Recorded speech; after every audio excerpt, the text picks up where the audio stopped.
Hoje eu vou contar a parábola do bom samaritano. E eu vou ler, tá lá em Lucas capítulo 10, versos do 29 ao 37. Porém o mestre da lei, querendo se desculpar, perguntou: mas quem é o meu próximo?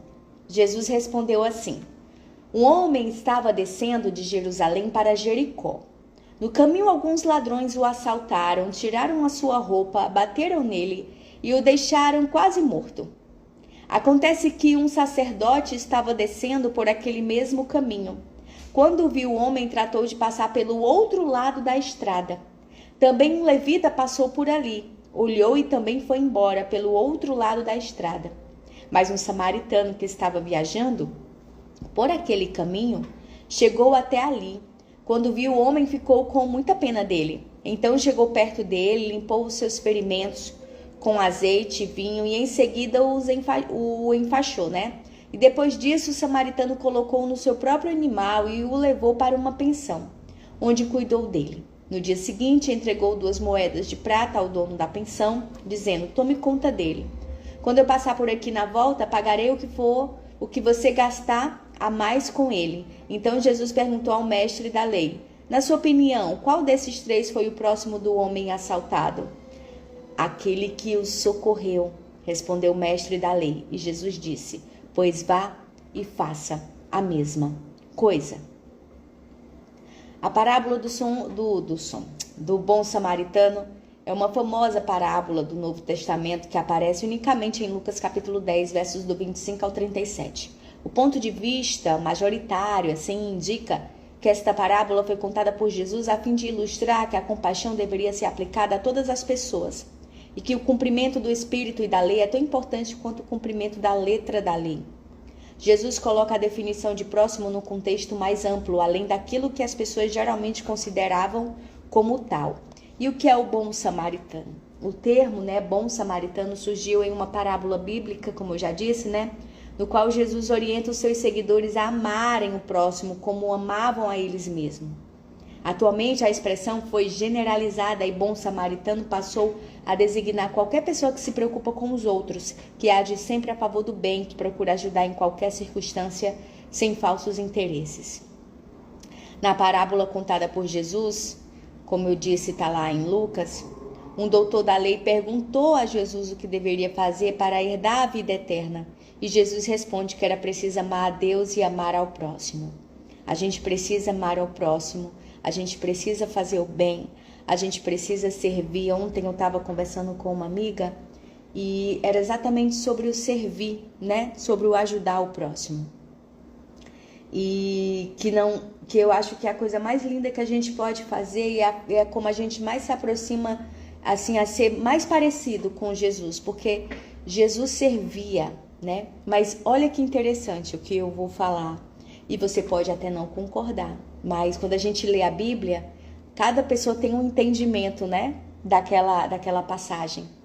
Jesus, por onde ele passava, ele não ficava dizendo: Olívia, você quer ser curada? Ô Maria, você quer ser curada? Ô João, você quer enxergar? Ô fulaninho, você... Ele não saía falando isso, Ele saía pelas ruas, ele andava, e quem o procurava, que dizia assim: Senhor, eu quero enxergar. E Jesus ia lá e o servia, e o curava, e o tratava. Então, o que eu estou querendo dizer com isso é que muitas vezes a gente entra numa luta que não é nossa, A gente quer ajudar, só que a pessoa não pediu ajuda. Não pediu. E aí você acaba entrando naquela guerra que não é sua, se desgastando por algo que nem a pessoa quer se ajudar, sendo que Jesus, ele sempre ajudava as pessoas que o procuravam. Então, se alguém procurar por sua ajuda, assim como esse homem da nossa parábola, ele estava precisando de ajuda, e eu tenho certeza que ele pode não ter pedido falando, mas ele pode ter pedido pela expressão, Tipo assim, de olhar e dizer assim: me socorre. Porque existem várias formas de pedir ajuda, Mas peça ajuda. A gente está no mês do Setembro Amarelo. E tem muitas pessoas com depressão, com ansiedade, e é o mês de prevenção ao suicídio. E eu lembrei disso agora, por quê? Porque você que está passando por um momento difícil, uma depressão, não fique aguardando as pessoas chegarem para você para te ajudar. Sabe por quê? Porque muitas vezes você está com um sorriso no rosto, entendeu? E as pessoas, elas não têm como saber se você está bem, se você não está. Mas se você chegar e dizer assim, Olívia, eu não estou bem, eu preciso de ajuda, eu tenho certeza que a Lívia, a Maria, o João, o Godofredo, o Marcos, enfim, vai ajudar. Então abra a sua boca, não é vergonha nenhuma pedir ajuda. Lembra da oração que eu fiz hoje de manhã cedinho? Que eu disse para Jesus que eu era fraca, porque eu tentava ser forte, ser perfeita sempre, mas não dá, porque é perfeito só Jesus. Então eu fui lá para os pés do Senhor e disse assim, Senhor, me ajuda, porque eu só sou forte contigo. Sozinha eu não sou. Jesus já sabia disso. Mas enquanto eu não pedisse a ajuda dele, ele ia ficar quietinho, porque ele não é intrometido. Entendeu?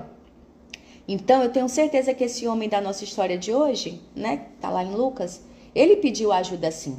Esse homem ferido pediu. Como? Pode não ter falado, mas ele pode ter olhado para aquele samaritano, para aquele levita, para aquele sacerdote e ter demonstrado que ele precisava de ajuda. E estava na cara também, né?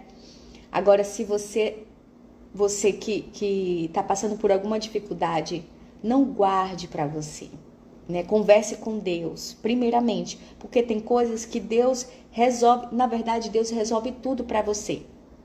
A primeira pessoa que você tem que falar é com Jesus. Quando você falar com ele, aí ele vai enviar anjos para te ajudar aqui. Entendeu? É assim que funciona. Então, primeiramente, o primeiro papo reto, é com Jesus. Depois que falar com ele, ele vai dizer, pronto, a Luana tá precisando da minha ajuda, vou começar a ver quem pode ajudá-la. Vou pensar aqui na cicraninha, no fulaninho, não sei o quê, para fazer uma rede de apoio e ajudar ela. É assim que funciona, mas peça ajuda. Sabe por quê? Porque antes eu achava assim, eu não vou me preocupar, assim, eu via certas situações, mas assim, e ficava querendo ajudar e fazer pela pessoa o que ela tinha que fazer, sabe? Às vezes a pessoa até dizia assim, Lívia, ora por mim, ou seja, ela terceirizava a fé dela, nem ela orava, ela não fazia nada por ela botava ainda a responsabilidade em cima de mim, o peso em cima de mim, e se as coisas não dessem certo, a culpa ainda era minha, porque eu não orei o suficiente. Quantas vezes não ouvi, Lívia, ora por mim, Lívia não sei o quê, Lívia, ora por mim, e eu não vi essa pessoa orando, entendeu? Tudo bem que ela podia orar na casa dela, mas assim, a sensação que eu tinha é que ela botava a culpa, a responsabilidade toda em cima de mim. Não faça isso, faça a sua parte, faça a sua parte.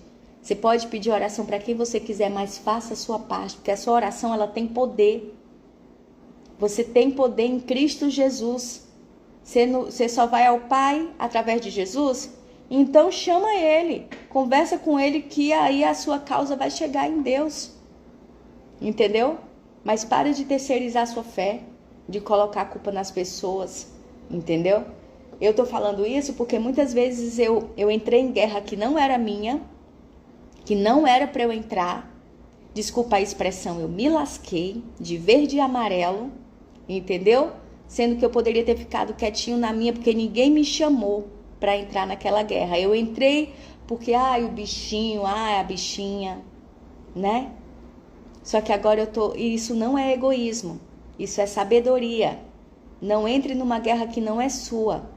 As lutas que você tem para resolver dentro de você, no caso eu, Lívia, as lutas que eu tenho dentro de mim, que eu tenho que resolver comigo mesma e com Jesus. Eu não posso culpar as pessoas pelos meus traumas do passado, por coisas que não deram certo, por comportamentos que eu não consegui restauração ainda, né?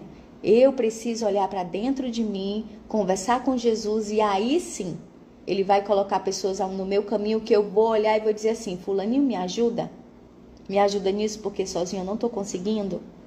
É diferente. Lembre sempre, Jesus ajudava a todos, mas ele não saía dizendo assim: ei, Marcos, você quer ser curado? Ei, fulaninha, ele não saía distribuindo a cura assim, não. Ele esperava as pessoas procurarem por ele. Então não vá atrás de problema, não. Você deve ter vários para você resolver na sua vida. Tente resolver os seus. E se alguém pedir a sua ajuda, você vai lá e ajuda. Esse homem da história, tenho certeza que ele pediu. E graças a Deus que o bom samaritano fez isso, né? Ajudou. A conclusão a que chegou o doutor da lei nessa parábola foi que o próximo foi aquele que teve misericórdia do homem necessitado, mesmo sendo um estranho. Ajude. A pessoa pediu ajuda. Ah, Lívia, eu nem conheço. E daí? Pode ser Jesus ali, tu nem sabe. Tu pode estar sendo testado, provado e tu nem sabe. Entendeu? Pediu ajuda, ajude. Mas não entre numa guerra que não é sua. Que você pense nisso, que você tenha um lindo dia!